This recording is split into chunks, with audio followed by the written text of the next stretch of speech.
কিছুদিন আগে আমার এক দাদার বিয়ে ছিল, তো তার জন্যই আমরা সবাই মিলে বেরিয়ে পড়েছিলাম। বলতে আমি, মা, মাসি আর বোন, ভাই, মানে সবাই আর কি বেরিয়ে পড়েছিলাম।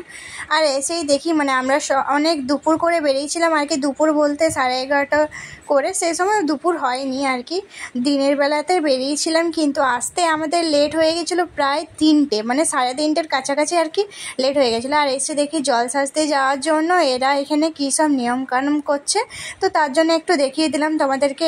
এটা জানি না আমাদের হয় কি না, মানে অনেক রকমের নিয়ম আছে তো সবার সব রকম। তারপরে এইদিকে জল সাজতে যাচ্ছিলো, তো আমরা আর গেলাম না কারণ অনেক থকে গেছিলাম। তারপর রাতে আবার বিয়ে আছে, তো বিয়েটা তোমাদের সাথে শেয়ার করব যে কীরকমভাবে আমরা সবাই মিলে কনেযাত্রী, মানে বর যাত্রী আর কি, কনেযাত্রী বলে ফেলছি। ওই দিক থেকে জল সাজতে এসে পরে আবার উপরে মানে ছাদের উপরে হয়েছিল আর কি এখানে, তো একেবারে চলে এসেছিলো আবার। তো তারপর আমরা সবাই নিচে যেয়ে দেখি বরকে, মানে আমাদের দাদারকে ধরে আর কি সবাই মিলে নাচাতে লাগিয়ে দিয়েছে। তো দাদা একটু নেচে নিল সবাই মিলে আর কি, আমরা নেচে নিচ্ছিলাম। তো আমরা ভিডিও রেডি হতে চলে গেছিলাম বিয়েতে যাওয়ার জন্য। তো এইখানে দেখো আমার মাসির মেয়ে কি অবস্থা, কি বলছে সেটাই শুনে। তো এরকমভাবে কে মেকআপ করে ভাই, এত মেকআপ নিয়ে নিয়েছে, কিন্তু দেখতে পরে ভালো লাগছিলো মেকআপ। মানে তোমরা দেখেই বলবে যে মেয়েরা কত মেকআপ করে, কিন্তু সবাই করে না, সবাই সব রকম নিজের মতো করে। তো মেকআপ তো করতেই হবে মেয়ে, তাই না?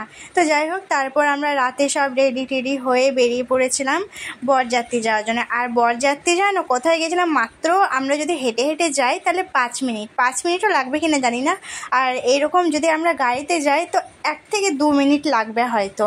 কিন্তু এটাই আমরা গেছিলাম সবাই মিলে একবারই প্রায় 1 ঘন্টা কি 1 ঘন্টার কাছাকাছি হবে প্রায়, মানে সবাই হেঁটে হেঁটেই বরযাত্রী গেলাম। কারণ কি এত সামনাসামনি বিয়ে হয়েছে গ্রামে, একই গ্রামে, তাই।